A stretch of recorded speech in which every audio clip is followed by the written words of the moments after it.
আমি বলি next time কোন প্রবাসী নিয়ে আমার পেজে বা আমার বয়স কোনোদিন হবে না, মানে হবে না। প্রবাসী বউদের নিয়ে আপুর পক্ষ হয়ে একটা ভিডিও বানাইছিলাম। আমি মোহাম্মদ শফিকুল ইসলাম, 3 নং ওয়ার্ড মেম্বার, 7 নম্বর ইউনিয়ন পরিষদ।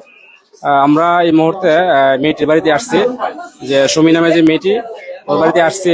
ইতিমধ্যে বাজার কমিটির সভাপতি মানিক মামু, মুজিবুর রহমান মানিক, উনি ইতিমধ্যে ভিতরে গেছে আলোচনা করার জন্য। মেয়ের সামনে আসবে কিছুক্ষণের মধ্যে, আমরা বিচারের কার্যক্রম চলে যাবো।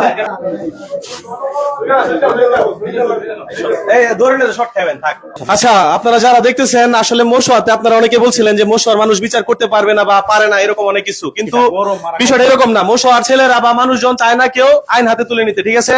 তো আজকে যেহেতু বিষয়টা হচ্ছে মশুয়া বাজারের ভিতরে, এবং মশুয়া বাজারের ভিতরে বিষয়টি হওয়ার কারণে এটা হচ্ছে মশুয়া বাজারে বণিক সমিতি আছে এবং ম্যানেজমেন্ট আছে, ওনারা বিষয়টা দেখবে। সেই সুবাদে মশুয়া বাজারে বণিক সমিতি সভাপতি সহ যারা আছে তারা সকলে আজকে ওনার বাসায় আসছে এবং আপনাদেরকে একটি সমাধান দেওয়ার জন্য। এবং এই যে আমার যে ভাই ব্রাদাররা আছে, ওরা সবাই এখানে উপস্থিত আছে। আসলে ওরা যদি আইন হাতে তুলে নেয় তাহলে অনেক কিছুই করতে পারতো, ওরা চাইলে অনেক কিছুই করতে পারতো বা করতে পারে, কিন্তু আসলে কেউ আইন হাতে তুলে নিচ্ছে না। সেই সুবাদে সবাই ধীরে সুস্থে ধৈর্য সহকারে উপস্থিত আছেন এবং আশা করি সুন্দর একটি সমাধান হবে ইনশাল্লাহ।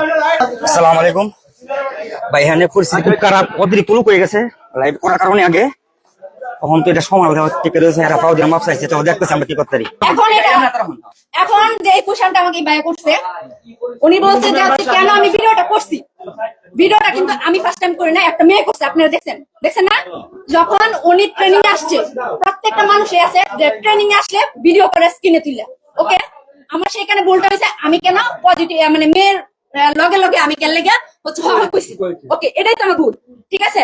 সো হচ্ছে এখানে হচ্ছে আমার ভুল। এন্ড ওই দিন হচ্ছে আমার পেজের মধ্যে ভিডিওটা আপলোড করার পরে এখানে যখন এলাকার মানুষে যখন আমার ভাইয়ের কাছে বিচার দিছে, তখন কিন্তু আমি ভিডিওটা আমার ভাইয়ের নিজের হাতে আমার এখান থেকে ডিলিট করাইছি। আমার ভিডিওটা কিন্তু নাই, ওকে? এই ভিডিওটা কিন্তু আমার ভাইরাল হয়েছে। তারপর হচ্ছে ভিডিওটা ডিলিট করার পরে যে এনি উনি চুরির মতো আমার ভাবে ভিডিও করে গেছে, ভাইরাল করছে। আমি কেন মাপ চাইতেছি না, আল্লাহ বুঝেন। আমার এইসব লোক আছে, এই ভিডিও করেন, যে কোনো একটা পেজে ভিডিও টাকা শুনেন। সো এই জায়গার মধ্যে এমন কথা হচ্ছে, আমি কেন মাপ চাইতেছি না। উনি চুরি কইরা ভিডিও করছে, আমার বাসায় ভাইরাল করছে। হ্যাঁ, ভাইরাল করার পরে আমার ভাইয়া অনেকবার বলছে যে আমার এখান থেকে ভিডিও কাটা শেষ, আপনারা হচ্ছে ভিডিওটা ডিলিট করুন। একটা পরে একটা ভিডিও কন্টিনিউ ছাইড়ে গেছে, ঠিক আছে? তো ছাড়ার পরে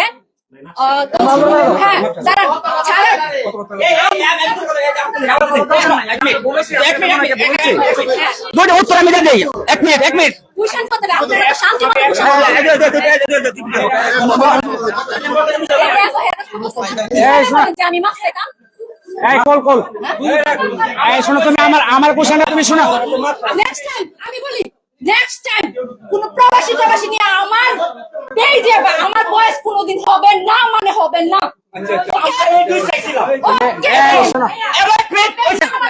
তুমি আঙুল নামাও, এটা কোনো জোর বলে চলবে না, এটা অনুরোধ করে না করছি, ভুল করছি। ওকে, সবাই ক্ষমা দৃষ্টিতে দেখবেন। নেক্সট টাইম আর কোনো প্রবাসী নিয়ে ভিডিও হবে না আমার পেজ থেকে, আমার বয়সে।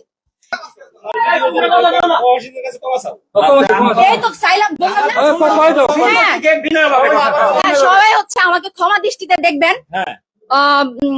আর কখনো প্রবাসী নিয়ে ভিডিও পাবেন, ওকে? আরেকটা কথা,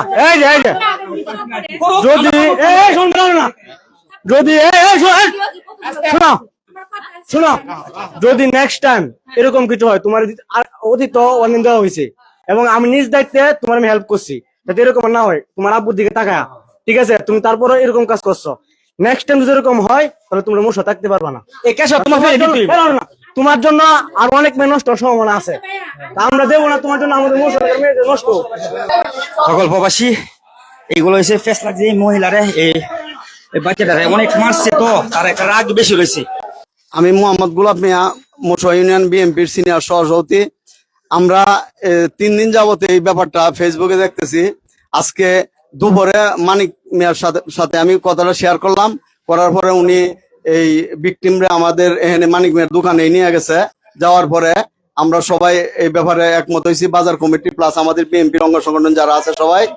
আর ফেসবুকে যেহেতু অনেক কিছু গালাগালি করছে, এখন মাপ চাইছে সবার কাছে, যে প্রবাসী যারা আছে হাত জোর করে মাপ চাইছে, এবং আমরা ক্ষমা দৃষ্টিতে দেখছি। এবং এই ব্যাপারে এই মেয়ে বলছে যে ভবিষ্যতে কোনোদিন প্রবাসী নিয়ে আর কোনো কথা বলবে না। এই মেয়ের কথাবার্তা শুনে যেটা বুঝতে পারলাম, এই মেয়ে সম্পূর্ণ একটা বেয়াদব নারী।